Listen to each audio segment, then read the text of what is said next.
साथियों, अगर आप हताश हो गए हैं तो उठ के बैठ जाइए, क्योंकि अब आपके जागने का समय हो गया है। अब हार का समय नहीं रहा। हाँ, एक समय था, मैं वाक़या आप लोगों को बताता हूँ, जिस वाक़या से मैं गुज़रा हूँ और जो परिस्थितियाँ रहीं, लेकिन हार नहीं मानने की वजह से आज जो भी चीज़ें सीखा हूँ, वो आप लोगों के साथ शेयर करना चाहता हूँ।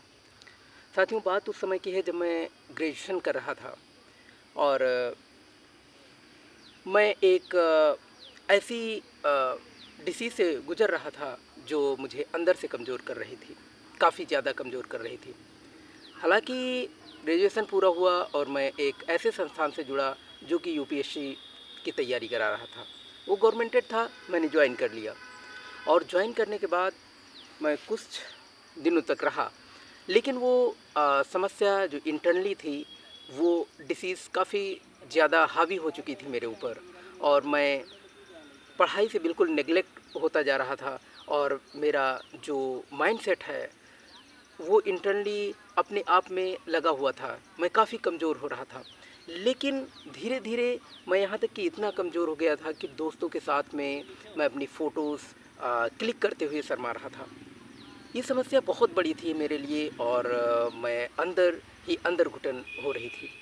और उस समय मेरा एग्ज़ाम हुआ, टेस्ट हुआ जो अ, और फिर टेस्ट होने के बाद जो रिज़ल्ट आया, वो काफ़ी ज़्यादा वीक था, जो मुझे इस पॉइंट ऑफ व्यू पर ले जा रहा था कि मैं जो है बिल्कुल अपने आप पर डाउट हो रहा था।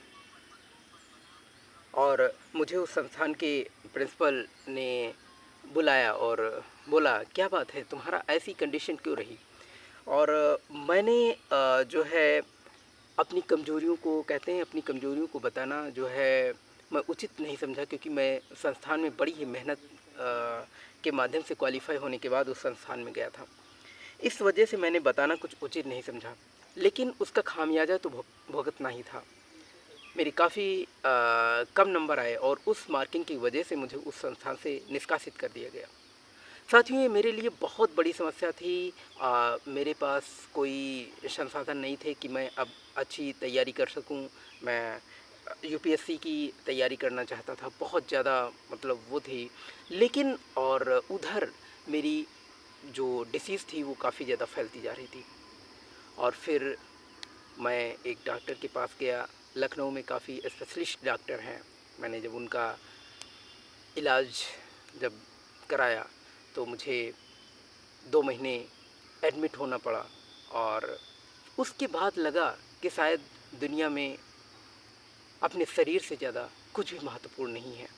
आप कितना भी कमा लें, लेकिन वो काम नहीं आने वाला। अपने शरीर पर ध्यान देना बहुत ज़रूरी होता है। ये कमियाँ मुझे महसूस हुईं और मेरा जस्ट उसी समय मेरा एक एग्ज़ाम लगा हुआ था, बीओ का था, और इधर मेरे जो जॉब मिलने वाली थी उस पर स्टे लग गया था। वो सिचुएशन बहुत ही ऐसी थी कि अब बहुत ज़्यादा दुखदाई थी, क्योंकि लोगों ने समझा कि आपका गवर्नमेंट जॉब लग गया, इसके बाद में स्टे लग गया कोर्ट की वजह से। काफ़ी ज़्यादा ग्लानि महसूस हुई और उधर मैं इस डिसीज़ से प्रताड़ित था। तो अपने आप में ऐसा लग रहा था एकदम, मतलब कि हर तरफ से एकदम काली छाया है, लेकिन मैंने हार नहीं मानी। साथियों, ये वाक़या उस समय का है। एक मित्र हमारे जो कि टीचर थे उस समय, और मैंने उनसे कहा कि भाई साहब, मुझे थोड़ी हेल्प चाहिए। और उनको लगा कि शायद ये फाइनेंशियल ये इनको मदद चाहिए और इस वजह से वो हट में मुझसे दूरी बना लिए। साथियों, ये बड़ी आपको तभी समझ में आएगा जब कभी आपकी खाली जेब रहेगी। कहते नहीं हैं कि खाली जेब इंसान को बहुत कुछ सिखा देती है। और वो लर्निंग मेरे लिए बहुत महत्वपूर्ण थी। वो जो समय था मेरे लिए बहुत महत्वपूर्ण था। मैं वहाँ से चला आया उस संस्थान से और मैं घर पर थोड़ी बहुत तैयारी करने लगा, मेरा इलाज चलने लगा। और साथियों, मैं बताऊं, दोबारा फिर वहाँ से आया कि आप आ सकते हैं संस्थान में, लेकिन मेरी हालत नहीं थी उस समय जाने वाली और मैं तैयारी से बिल्कुल दूर हो चुका था। इसके बाद मैं धीरे-धीरे खड़ा हुआ। बहुत सारे लोग मेरे ऊपर नेगेटिव कटाक्ष करने लगे, ये लड़का तो सही नहीं निकला और ये जो है मेहनत नहीं कर रहा है, इसका कहीं हो नहीं रहा है। बहुत सारी नेगेटिव थिंग्स आपके समाज में जब आप किसी चीज़ में कोई स्टे लग जाता है या कोई भी ऐसी समस्या से आप गुज़र रहे हों, कोई एग्ज़ाम दिए हों और आप फेल हो जाएँ, तो समाज को चाहिए कि संतावना दे। चलो इस बार नहीं तो अगली बार हो सकता है, लेकिन ऐसा कोई नहीं देने वाला, सिर्फ़ माता-पिता के अलावा। कोई तुमसे ये नहीं कहेगा कि हर कोई तुम्हारा मज़ाक उड़ाना चाहेगा, हर कोई ये कहता है अरे चलो ये तो कोई काम का नहीं, ये तो ऐसा है। तो इस तरीके की बहुत सारी समस्याएँ होती हैं, लेकिन आपको हार नहीं मानना है, आपको अड़े रहना है, आपको अड़े रहना है और सफलता एक ना एक दिन ज़रूर मिलेगी। साथियों ये कंसिस्टेंसी जो आपकी बरकरार रहेगी तो आपको अचीवमेंट मिलती जाएगी।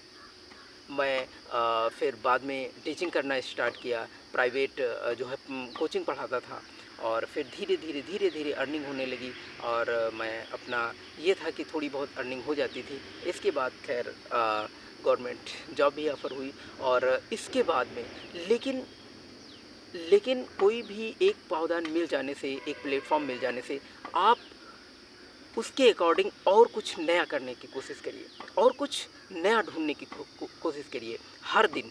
जैसे कि आपने सुना होगा एक कहानी थॉमस अल्वा एडिसन की, वो कहानी नहीं बल्कि ट्रू स्टोरीज़ है कि एक इन्वेंशन के लिए उन्होंने ना जाने कितने इन्वेंशन किए थे। जब उनको लाइट जब उन्होंने पहली बार कहा था कि मैं जो है एक ऐसे यंत्र का आविष्कार करूँगा जो प्रकाश देगा, तो उस समय जितने भी साइंटिस्ट थे ज़ोर-ज़ोर से हँसने लगे। लेकिन उन्होंने कर दिखाया और उस अचीवमेंट के लिए, उस इन्वेंशन के लिए न जाने कितनी मेहनत करी, कितने इन्वेंशन किए, तब जा कर के उनको ये सफलता हासिल हुई। तो साथियों ये कंसिस्टेंसी आपकी बरकरार होनी चाहिए, कभी टूटनी नहीं चाहिए। निश्चित है एक न एक दिन आपको सफलता ज़रूर मिलेगी। साथियों बस यही कहना है आपसे, अगर आप हताश हैं, निराश हैं, तो अभी भी आपके पास समय है। अभी आप कंसिस्टेंसी बरकरार रखें। जिस भी चीज़ में आप तैयारी कर रहे हैं उसको कंटिन्यू बरकरार रखें। कहते हैं बूंद बूंद से घड़ा भरता है, एक दिन आपको सक्सेस ज़रूर मिलेगी, ये मेरा दावा है। साथियों बस इन्हीं शब्दों के साथ जय हिंद, जय भारत।